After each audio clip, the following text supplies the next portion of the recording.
Hello friends, मैं अमर फिर से आपके अपने यूट्यूब चैनल अमर जीएस क्लासेज में हार्दिक स्वागत और अभिनंदन करता हूं। जैसा कि मैं बता दूं कि ये मेरा संविधान का अपने चैनल पर दूसरा वीडियो है। इससे पहले भी मैंने संविधान सभा का जो बेसिक जो चैप्टर होता है उसे बहुत अच्छे से मैंने बताया है, और वो आपको इससे पहले अगर आपने नहीं देखा होगा तो जाके देख लीजिएगा। ये पार्ट 2 यानी उसका कुछ हिस्सा बचा था, और आज इसको हम लोग समाप्त कर लेंगे। यानी संविधान सभा वाला पोर्शन जो बेसिक होता है, और यहाँ से बहुत सारे एग्जाम में क्वेश्चन मिलते हैं। ध्यान रखने वाली बात यह है मित्र कि आप इस वीडियो को जरूर देखिएगा, पूरा देखिएगा। हो सकता है कि आपको ऐसी कुछ चीज़ें यहाँ पे मिल जाएंगी जो बाकी आप कहीं भी पढ़ रहे हो बुक वुक में कंफ्यूजन क्रिएट करती हैं। तो आप निश्चित रूप से इस वीडियो में बने रहिए और पूरा ये वीडियो आप देखिए। एक एक चीज़, एक एक कंसेप्ट आपको समझ में आ जाएगा और आपको एग्ज़ाम में बहुत ज़्यादा मदद मिलने वाली है। तो चलिए आगे बढ़ते हैं इसी क्रम में। अब देखते हैं यहाँ पे संविधान सभा की पहली बैठक 9 दिसंबर 1946। डेट तो रट लो, क्या करना है, रट लेना है। 9 दिसंबर 1946 को संविधान सभा की पहली बैठक दिल्ली के काउंसिल चैम्बर में होती है, जिसके अस्थायी अध्यक्ष डॉक्टर सच्चिदानंद सिन्हा जी थे। कौन? डॉक्टर सच्चिदानंद सिन्हा जी थे। दिमाग में एक प्रश्न उमड़ रहा होगा और मन में भी उमड़ रहा होगा कि आखिर ये कहाँ सच्चिदानंद सिन्हा ही बने। देखो भैया, उस समय सबसे वयोवृद्ध थे, सबसे उम्र वाले व्यक्ति थे डॉक्टर सच्चिदानंद सिन्हा। इसी का ख्याल रखते हुए और डॉक्टर सच्चिदानंद सिन्हा को अस्थायी अध्यक्ष बना दिया गया। लेकिन मुस्लिम लीग ने क्या किया? इसका बहिष्कार किया। किसने? मुस्लिम लीग ने। मुस्लिम लीग की स्थापना कब हुई थी? 1906 में। कहाँ पे? ढाका में। ये क्वेश्चन रेलवे में, इससे पहले रेलवे में पूछा जा चुका है कि मुस्लिम लीग की स्थापना कब हुई थी।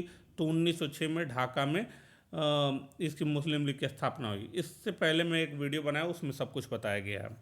अब देखना, इसमें संविधान सभा की पहली बैठक में अस्थायी अध्यक्ष डॉक्टर सच्चिदानंद सिन्हा हो गए। इसके उपाध्यक्ष कम ही लोग को पता होगा, कुछ लोग को पता भी होगा, एच.सी. मुखर्जी थे। कौन थे? एच.सी. मुखर्जी इसके उपाध्यक्ष थे। फिर उसके बाद देखेंगे कि इसी क्रम में संविधान सभा की जब मुस्लिम लीग ने बहिष्कार किया, फिर दूसरी बैठक का आयोजन होता है। और संविधान सभा की जो दूसरी बैठक होती है 2 दिन बाद, मतलब 9 के बाद 11 दिसंबर 1946 को। कब? 11 दिसंबर 1946 को क्या होता है? संविधान सभा की दूसरी बैठक होती है, और यहाँ के अस्थायी अध्यक्ष डॉक्टर सच्चिदानंद सिन्हा जो बिहार के रहने वाले थे, और यही भारत के पहले प्रेसिडेंट बने। यानी पहली बैठक आप देखेंगे 9 दिसंबर 1946। अस्थायी अध्यक्ष कौन? डॉक्टर सच्चिदानंद सिन्हा, और उसके उपाध्यक्ष एच.सी. मुखर्जी जी थे। जबकि 2 दिन बाद 9 दिसंबर 1946 को दूसरी बैठक हुई, जिसकी अध्यक्षता डॉक्टर राजेंद्र प्रसाद ने की। याद रखना, यहीं पर बी.एन. राव को संवैधानिक सलाहकार बनाया गया। शायद ये बात आपको पता होगी कि यहीं पर बी.एन. राव को संवैधानिक सलाहकार बनाया गया। यानी संविधान सभा के दूसरे बैठक में बी.एन. राव को संवैधानिक सलाहकार बनाया गया। बी.एन. राव भैया, ये कहोगे ए गुरु जी, ये तो बताओ, बी.एन. राव पूरा नाम बेनिगल रणसिंघा राव। ये क्या थे? एक आईसीएस अधिकारी थे जो निःशुल्क मदद करते हैं और संवैधानिक सलाहकार बनते हैं, और संविधान बनने में एक अहम भूमिका निभाएंगे। कौन?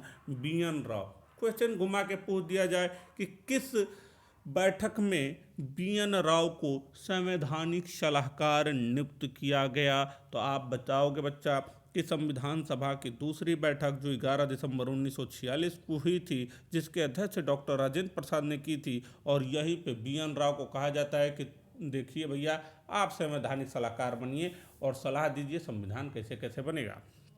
अब देखिए, इसके 2 दिन बाद भैया, 2-2 दिन का गैप रखो, ठीक है।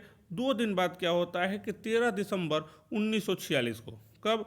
13 दिसंबर 1946 को नेहरू जी ने, किसने? नेहरू जी के द्वारा उद्देश्य प्रस्ताव पारित किया गया। कौन सा प्रस्ताव? उद्देश्य प्रस्ताव प्रस्तुत किया गया। इसे 22 जनवरी, हाँ तो 24 जनवरी है यूपी दिवस। अब देखो, इसे 22 जनवरी 1947 को पूर्ण रूप से लागू किया गया। यानी आप 9 दिसंबर देख लिए, 11 दिसंबर देख लिए, अब 13 दिसंबर देख रहे हैं।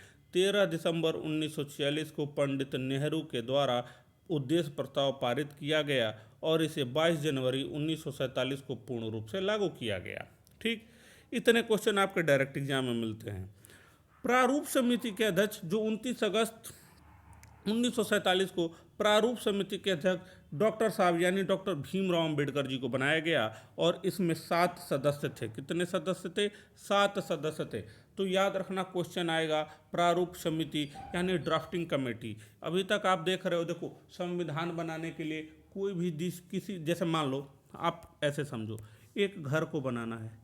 इस घर को अगर बनाना है तो इस घर को बनाने में कौन कौन मदद करेगा? एक इंजीनियर होगा, फिर एक मिस्त्री होगा, फिर लेबर रहेंगे।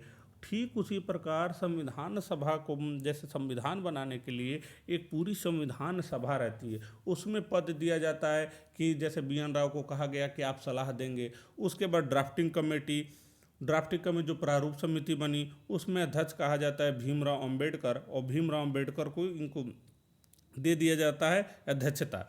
इसमें भीमराव अंबेडकर सहित बोल रहा हूँ 7 सदस्य थे। कितने सदस्य थे? 7 सदस्य थे। कौन कौन? डॉक्टर भीमराव अंबेडकर, यहाँ पे भीराव हो गया है, मौलिक लीजिएगा।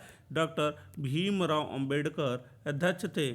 N गोपाल स्वामी अयंकर, अल्लादी कृष्ण स्वामी Iyer, Kanhaiyalal Maneklal Munshi, Syed Mohammad Sadulla, N Madhavrao, DP Khetan. DP Khetan क्या हुआ कि 1948 में TT कृष्णाचारी की मृत्यु के बाद ये प्रारूप समिति के सदस्य बनते हैं। DP खेतान 1948 में, जबकि अगर आप देखेंगे तो अगस्त 1947 में ही प्रारूप समिति का गठन हो गया था। उसके बाद इसके अध्यक्ष डॉक्टर भीमराव अंबेडकर थे और प्रारूप समिति के 7 सदस्य डॉक्टर भीमराव अंबेडकर अध्यक्ष थे, N गोपाल स्वामी अयंकर थे, अलादी कृष्ण स्वामी अय्यर थे, कन्हैयालाल मणिकलाल मुंशी, सैयद मोहम्मद सदुल्ला, N माधवराव, DP खेतान। 1948 में TT कृष्णाचारी की मृत्यु के बाद एक चीज़ याद रखिएगा, अध्यक्ष कौन थे प्रारूप समिति के? भीमराव अंबेडकर। टोटल सदस्य कितने थे? 7। और इनका नाम याद रखना कि ये DP खेतान 1948 में शामिल हुए। यहाँ से एक क्वेश्चन बने हैं कि DP खेतान किसको, मतलब TT कृष्णाचारी की मृत्यु के बाद किसको प्रारूप समिति का सदस्य बनाया गया? तो TT कृष्णाचारी को प्रारूप समिति का अध्यक्ष बनाया गया, सदस्य बनाया गया, सॉरी अध्यक्ष। अब क्या हुआ? अब क्या होता है कि एक चीज़ और ध्यान रखिएगा, BN राव जब सलाहकार बन जाते हैं तो वो पूरे संविधान सभा से सलाह लेते हैं कि आप लोग भी सलाह दीजिए। वो BN राव क्या करते हैं? सबसे बातें करते हैं, सबको बैठाते हैं और पूछते हैं, तो सब अपनी अपनी सलाह देते हैं। ये सलाह को लेके जाते हैं किसके पास? BN राव जाते हैं अंबेडकर जी के पास। किसके पास? BN राव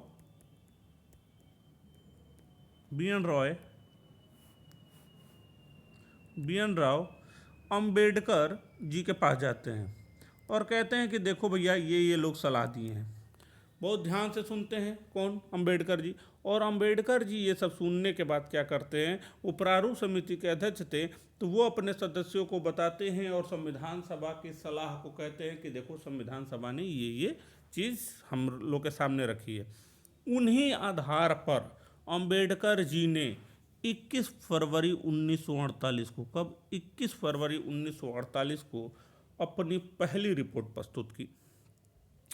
अपनी पहली रिपोर्ट जैसे ही 21 फरवरी 1948 को अंबेडकर जी ने प्रस्तुत की, इसकी काफ़ी आलोचना हुई कि इसमें ये कमी है, वो कमी है, इसे दोबारा सही किया जाए।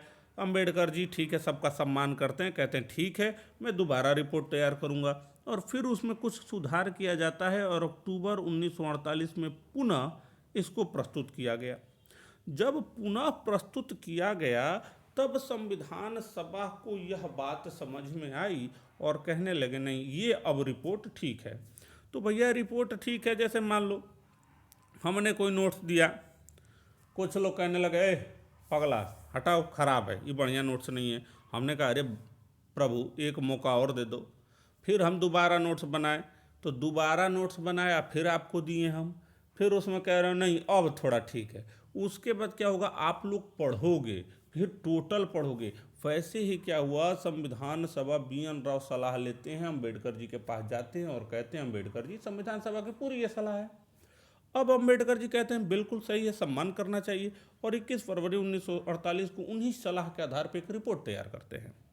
उस पर जब रिपोर्ट तैयार करते हैं तो इसकी आलोचना होती है, इसमें ये कमी है वो कमी, तरह तरह के लोग थे भाई। सब संविधान सभा कुछ ना कुछ सही है, होना भी चाहिए। अब उनको जो कमी लगी संविधान सभा की, बात अपनी रखी गई। फिर दोबारा रिपोर्ट बनाया गया, फिर उस पर संशोधन कुछ किए गए, और अक्टूबर 1948 में दोबारा रिपोर्ट प्रस्तुत किया गया। अब इसमें कहा गया कि ये कुछ हद तक सही है और इसमें वाचन होगा। अब होता है कि पढ़ा जाता है, अच्छे से पढ़ा जाएगा, सरसरी निगाह से पढ़ा जाएगा, और इस तरीके से क्या होता है, प्रथम वाचन, पहला जो पढ़ा गया संविधान को प्रथम वाचन, अब कब होता है, प्रथम वाचन 4 नवंबर 1948 से लेकर 9 नवंबर 1948 तक होता है। कब से कब तक, प्रथम वाचन 9 नवंबर 1948 से लेके 4 नवंबर 1948 से लेके 9 नवंबर 1948 तक सरसरी निगाह से देखा जाता है। जैसे मान लीजिए आप गए, ठीक है, कहीं घूम रहे हैं और किसी को सरसरी निगाह से एक बार देख लिए, लेकिन क्या होता है कि कुछ लोग भूल जाते हैं और किसी किसी की वही सरसरी निगाह उनके दिल में बैठ जाता है, फिर दोबारा ढूंढने लगते हैं। ठीक है, तो यहाँ पे वाचन की बात कर रहा हूँ, माइंड कहीं और ना ले जाइएगा। तो प्रथम वाचन में क्या होता है कि सरसरी निगाह से संविधान को पढ़ा जाता है। जब द्वितीय वाचन हुआ, दूसरे बार कहना, इस बार पिछले बार तो पार्क में आया था, सरसरी निगाह से देखे चले गए थे, इस बार बढ़िया से देखेंगे। अब द्वितीय वाचन क्या होता है, बढ़िया से द्वितीय वाचन होगा, और 15 नवंबर 1948 से लेके 17 अक्टूबर 1949 को पढ़ा जाता है अच्छे से। और इसमें क्या होता है कि याद रखना कि इसमें संविधान सभा द्वारा संविधान को खूब अच्छे से पढ़ा गया, अच्छे से रीड किया गया, और यहाँ पे बहुत सारी कमियां निकल कर आती हैं, और यहाँ पे कुछ संशोधन के प्रस्ताव प्रस्तुत किए गए हैं, लेकिन उसमें देखेंगे कितने संशोधन हुए। याद रखिएगा, संविधान सभा की कुल 12 बैठक हुई थी। कितनी, 12 बैठक। बहुत सारे बुक और बहुत सारे ज्ञानी लोग आपसे बता देते हैं कि देखो बच्चा कि संविधान सभा की 11 बैठक हुई थी। नहीं मेरे बच्चे, कंफ्यूज ना होना कि संविधान सभा की टोटल बैठक ये 12 हुई थी, ना कि 11 हुई थी। अभी मैं आपको प्रूफ भी कर दूंगा, साबित कर दूंगा कि ये 12 बैठक कैसे हुई, 11 बैठक, और 11 और 12 का कंफ्यूजन मैं बहुत अच्छे से दूर करूंगा। अब देखो, पहले इसमें देख लीजिए कि 15 नवंबर 1948 से 17 अक्टूबर 1949 को द्वितीय वाचन और संविधान को खूब अच्छे से पढ़ा गया, और 12 बैठक में 7वीं बैठक से लेकर 10वीं बैठक तक क्या होता है कि द्वितीय वाचन में ही होता है। यहाँ पे क्या होता है कि 7,635 7635 ऐसे याद रख लेना, 7635 संशोधन का प्रस्ताव पारित किया गया कि भैया ये संशोधन होना चाहिए अभी संविधान में, ये चीज़ कमी है, ये चीज़ कमी है, लेकिन टोटल नहीं किया गया, और इसमें से 2437 संशोधन किए गए। जैसे मान लो मैं घर बना के तैयार करवा दिया, कोई आए हमारे मित्र, कहने लगे ये कमी है वो कमी है, 75 कमी बता दिए, तो सारे कमियों को दूर कर पाना एकदम उनके, अब हमें शायद वो अच्छा लगे, अब सब ने वो किया, तो जितना संशोधन होने लायक था मैं संशोधन करूंगा। ठीक उसी प्रकार यहाँ पे 7635 संशोधन का प्रस्ताव प्रस्तुत किया गया, लेकिन उसमें 2437 संशोधन किए गए। तीसरा वाचन 14 नवंबर 1949 से लेके 26 जनवरी 1949 तक हुई। ठीक, तीसरा वाचन क्या हुआ कि 14 नवंबर से लेके 26 नवंबर 1949 को, तो ज़्यादा वाचन किसमें हुआ, द्वितीय वाचन में, याद रख लेना। तो यहाँ पे जो वाचन होता है, और यहाँ पे 26 नवंबर 1949 को संविधान हमारा बनकर तैयार हो जाता है। संविधान बनकर तैयार हो जाता है, संविधान को अंगीकृत कर लिया जाता है, गले लगा लिया जाता है, आत्मा में उतार लिया जाता है, और सब लोग खुश होते हैं। और इसी दिन 26 नवंबर 1949 को विधि दिवस मनाया गया, संविधान दिवस, विधि दिवस मनाया गया कि हमारा संविधान बनकर तैयार हो गया था। मैंने अभी 11 और 12 बैठक की बात की थी, अब कंफ्यूजन दूर कर लीजिए। जब हमारा संविधान बनकर तैयार हुआ था 26 नवंबर 1949 को, तो यहाँ पे क्या होता है, संविधान पूर्ण रूप से लागू नहीं हुआ। हमारा संविधान लागू हुआ कब, 26 जनवरी, अभी आने वाला है परसों, 26 जनवरी 1950 को हमारा पूर्ण रूप से संविधान लागू हुआ था। ये आप नहीं कह सकते कि हमारा संविधान उसी दिन पूर्ण रूप से लागू हो गया था। अब होता क्या है कि आपके दिमाग में ये प्रश्न उठ रहा होगा कि आखिर जब हमारा संविधान बनकर तैयार हो गया था 26 नवंबर 1949 को, तो भैया लागू कहाँ 26 जनवरी 1950 को हुआ था। इसके पीछे बड़ा दिलचस्प कहानी है। कहानी ये हुई थी कि 31 दिसंबर 1929 को लाहौर में रावी नदी के तट पे नेहरू क्या करते हैं कि भारतीय तिरंगा लहराते हैं और कांग्रेस के अधिवेशन में 31 दिसंबर 1929 के कांग्रेस के अधिवेशन में लाहौर में रावी नदी के तट पर, याद रखना, रावी नदी के तट पर लाहौर का कांग्रेस का लाहौर अधिवेशन, उसमें भारतीय तिरंगा फहराकर और ये शपथ लेते हैं और ये करते हैं कि आगामी 26 जनवरी से हम प्रतिवर्ष स्वतंत्रता दिवस मनाएंगे। यानी ये कसम खा रहे हैं कि 26 जनवरी 1930 मतलब अब हम आज के बाद हमेशा 26 जनवरी से स्वतंत्रता दिवस मनाएंगे। क्या हमारा देश 26 जनवरी 1930 को आज़ाद हुआ था? नहीं आज़ाद हुआ था ना। ठीक, जैसे मान लो अब अंग्रेज भाग गए 15 अगस्त 1947, तब उनसे हम ये थोड़े कहने जाते थे कि रुको रुको, नेहरू जी कसम खाए हैं और कुछ दिन रुक जाइए और 26 जनवरी को छोड़कर जाइएगा। तू कहेंगे ठीक ठीक और कसम खाइए, हम तो एकदम यहीं पे टिके पड़े हैं, एकदम धरना देंगे। लेकिन क्या होता है, जब देश आज़ाद हो जाता है तो हो जाता है, लेकिन नेहरू ने जो कसम खाई थी उसी कसम को सत्यता करने के लिए कि चलो ठीक है आज़ादी तो नहीं मिल पाई उस दिन, लेकिन नेहरू जी कसम खाए हैं तो कम से कम आज़ादी ना मिल पाई तो संविधान ही उस दिन क्यों ना हमारा पूर्ण रूप से लागू हो जाए।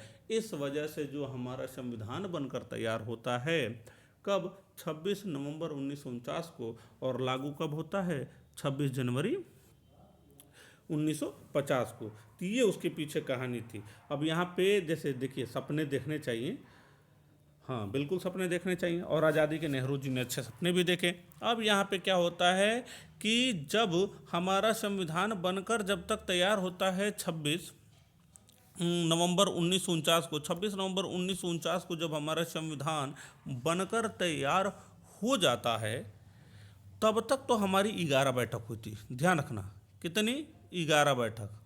लेकिन हमारा संविधान पूर्ण रूप से कब लागू हुआ, 26 जनवरी 1950। उसी के बीच में 24 जनवरी 1950 को एक बैठक हुई। इस वजह से संविधान सभा की टोटल कितनी बैठक होगी बच्चा, 12 बैठक। कंफ्यूजन रहेगा आज के बाद, कंफ्यूजन हमें नहीं लग रहा है कि कंफ्यूजन रहना चाहिए। 11 बैठक 26 नवंबर 1949 तक, फिर 24 जनवरी 1950 को एक बैठक मिला के कुल 12 बैठक हुई थी। तो कभी भी कंफ्यूजन आइएगा, आप मुझसे पढ़ रहे हो तो कंफ्यूजन का तो कोई सवाल ही नहीं उठता। अब देखिए आगे चलते हैं। 26 जनवरी 1949 को विधि दिवस मनाया गया, अभी इससे पहले बताया।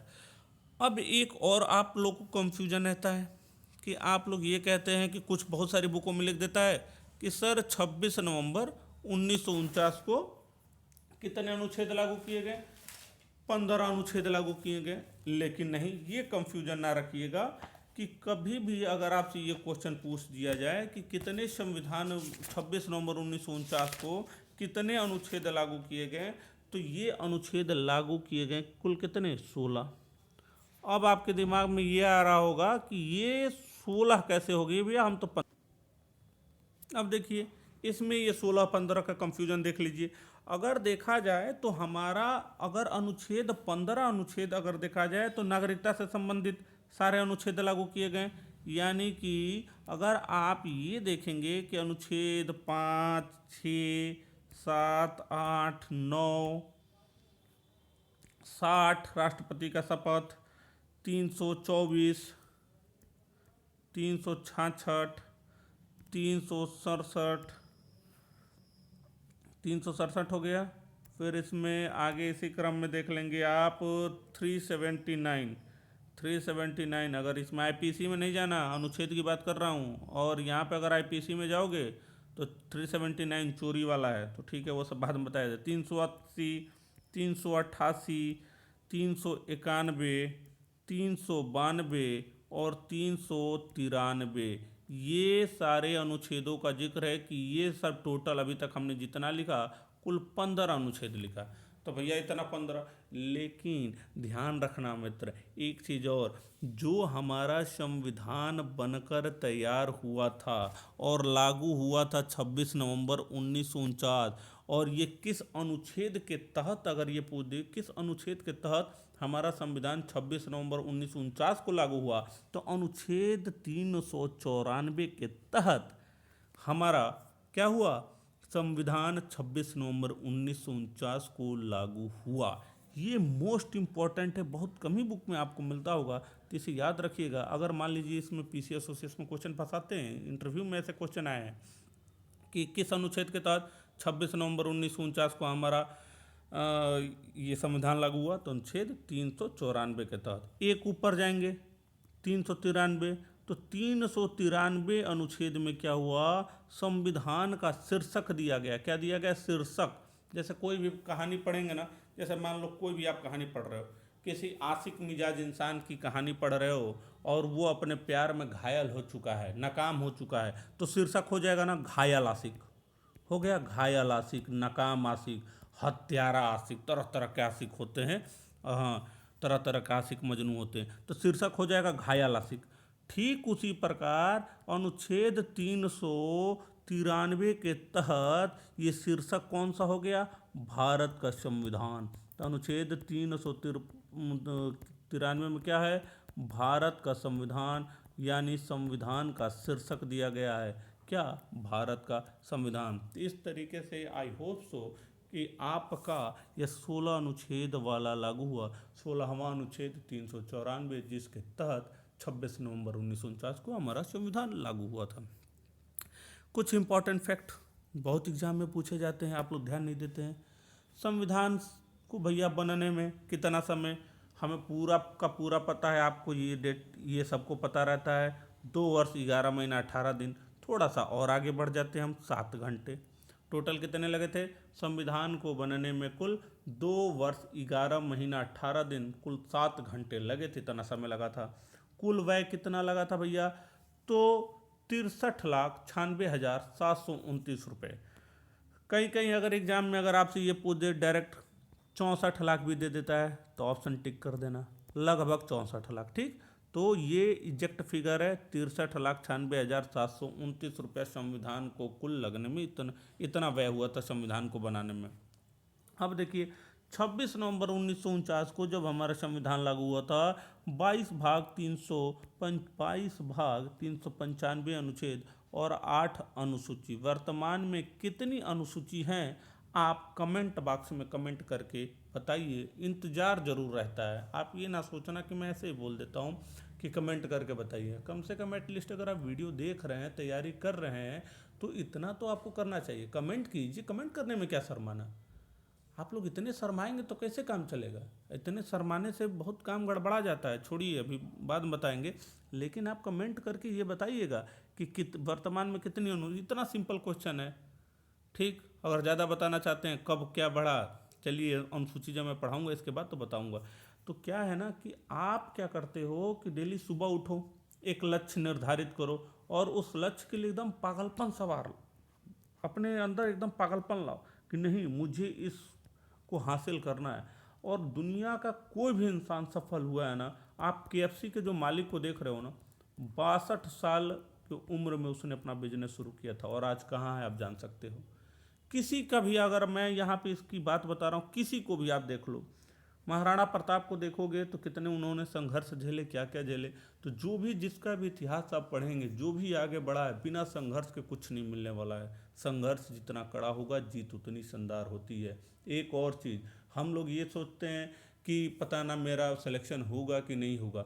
सिलेक्शन हो ना हो ये अलग बात है, किस्मत की बात है, कल क्या होगा कोई नहीं जानता। कल ही तो मुझे अपने कल का कुछ नहीं पता है। लेकिन क्या होता है कि आप क्या करो, इतने खामोशी से मेहनत करो कि सफलता आपकी शोर मचा दे। और एक और चीज़, अपने तैयारी हमेशा रखो। सिलेक्शन हो ना हो अलग बात है, देखो कल को अगर आप खुद को शीशे में देखोगे ना, तो आत्मा धुतकारेगी कि यार तुम्हारे अंदर दम था लेकिन तुमने तैयारी नहीं की, पढ़ाई नहीं की और तुम्हारा सिलेक्शन नहीं हुआ। तो ठीक है, मंजिल मिले ना मिले ये तो अलग बात है, हम कोशिश ही ना करें ये तो गलत बात है मित्रों। तो आज ही से प्रण ले लो कि मुझे पढ़ना है, मुझे सिलेक्शन लेना है। तुम तब तक नहीं हार सकते हो जब तक तुम खुद से नहीं हार सकते हो। दुनिया की कोई ताकत तुझे नहीं हरा सकती मित्र। इसलिए लगे रहिए, लगे रहिए, डटे रहिए। और इस संघर्ष में, इस रणभूमि में मैं आपका सेनापति हर पल कदम कदम पे आपके साथ हूँ, यह वादा है आपका ठीक है, अब देखते हैं आगे, बिना समय वेस्ट करते हुए देखते हैं इसमें क्या होता है कि 22 जुलाई, याद रखिएगा 22 जुलाई 1947 को राष्ट्रीय ध्वज को अपनाया गया। कब? ये क्वेश्चन कई बार आया, याद रखना। 22 जुलाई डायरेक्ट क्वेश्चन आ जाता है। राष्ट्रीय ध्वज को कब अपनाया गया? 22 जुलाई 1947 को। जबकि 24 जनवरी 1950 यानी इसी दिन 12वीं बैठक हुई थी ना, अभी बताया था, राष्ट्रगान और राष्ट्रगीत को अपनाया गया। कौन? राष्ट्रगान और राष्ट्रगीत को 24 जनवरी 1950 को अपनाया गया। आई होप सो कि आपको पूरा क्लियर हो गया होगा। और एक बार खुद से रिकॉल कर लीजिएगा, एक बार खुद से रिकॉल कर लीजिए। अब देखिए, तो आई होप सो कि आपको पूरा क्लियर हुआ। एक बार जल्दी जल्दी रिकॉल कर देते हैं। संविधान सभा की पहली बैठक 9 दिसंबर 1946, अस्थायी अध्यक्ष सच्चिदानंद सिन्हा। दूसरी 2 दिन बाद 11 दिसंबर 1946, अस्थायी अध्यक्ष डॉक्टर राजेंद्र प्रसाद। तीसरा 13 दिसंबर 1946 उद्देश्य प्रस्ताव पारित किया गया, जो 22 जनवरी 1947 को पूर्ण रूप से लागू हुआ। उसके बाद हमने ये बताया कि 22 जुलाई 1947 को राष्ट्रीय ध्वज, 24 जनवरी 1950 को राष्ट्रगान और राष्ट्रगीत। बाकी प्रारूप समिति के अध्यक्ष कौन थे? डॉक्टर भीमराव अंबेडकर। और भीमराव अंबेडकर सदस्य, उनके सहित 7 सदस्य और थे।